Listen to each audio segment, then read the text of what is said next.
तुमच्या भाग्यात जे लिहिलं आहे ते कुठूनही तुमच्यापर्यंत पोहोचणारच. एकदा कृष्ण आणि अर्जुन एका गावातून जात होते. तेथून जाताना त्यांना एक गरीब माणूस भीक मागताना दिसला. अर्जुनाने त्याला आपल्या जवळची सोन्याची मोहरांनी भरलेली थैली दिली आणि परत भीक मागू नकोस असे सांगितले. थैलीभर मोहरामुळे त्याचे आयुष्य नक्कीच सावरणार होते. तो आनंदाने घरी निघाला. मात्र एका चोराने ते पाहिले आणि त्याचा पाठलाग करत मोहरांची थैली लंपास केली. गरीब माणूस स्वतःच्या नशिबाला दोष देऊ लागला.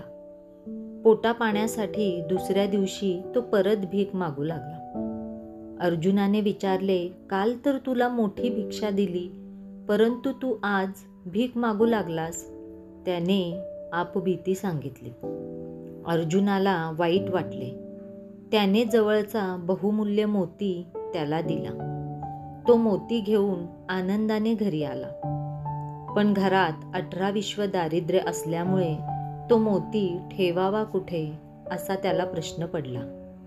एका मटक्यात त्याने तो मोती ठेवला आणि तो निवांत झोपला. बायको घरी आली. तिने नवऱ्याला अनेक दिवसानंतर शांत झोपताना पाहिले.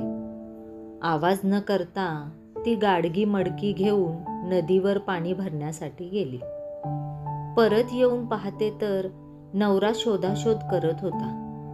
तिच्या हातात मडके पाहून तो म्हणाला, हे तू काय केलेस? मी यात बहुमूल्य मोती ठेवला होता. आपले नशीबच खराब, जाऊ दे असे म्हणून तो माणूस परत नेहमीच्या ठिकाणी भीक मागायला जात होता.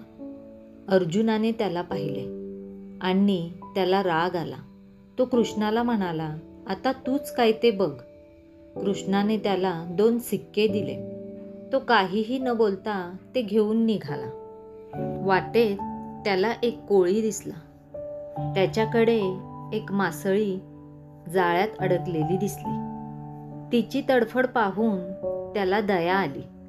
त्याने कोळ्याला 2 सिक्के दिले आणि मासोळी विकत घेऊन एका कटोरीत घालून घरी घेऊन आला. पाहतो तर काय, मासोळी पाण्यात टाकताच तिने गिळलेला मोती बाहेर टाकला.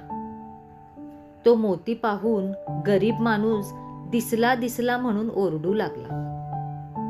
झोपडी बाहेरून जाणाऱ्या भुरट्या चोरांना वाटले, सोन्याच्या मोहरांनी थैली नेताना कोणी आपल्याला पाहिले. कोणी आपल्याला शिक्षा देण्यापूर्वी इथून निसटून गेलेले चांगले. असे म्हणत त्याने सोन्याच्या मोहरांची थैली गरीबाला सुपूर्त केली. तो तिथून पळून गेला. गरीबाला आश्चर्याचा धक्का बसला. मोहरांची थैली परत मिळाली आणि मोती पण मिळाला. दुसऱ्या दिवशी त्याने आठवणीने जाऊन श्रीकृष्णांचे आभार मानले. तेव्हा अर्जुन आश्चर्यचकित झाला. त्याने कृष्णाला विचारले, आधी मी त्याला मोहरा दिल्या, मोती दिला, त्याला लाभल्या नाहीत, मात्र तू दिलेले 2 सिक्के कसे काय लाभले? कृष्णाने सांगितले, आधी मिळालेल्या लाभाचा तो स्वतःपुरताच विचार करत होता. 2 सिक्के मिळाले तर त्याने स्वतःचा विचार सोडून दुसऱ्यांचा विचार केला.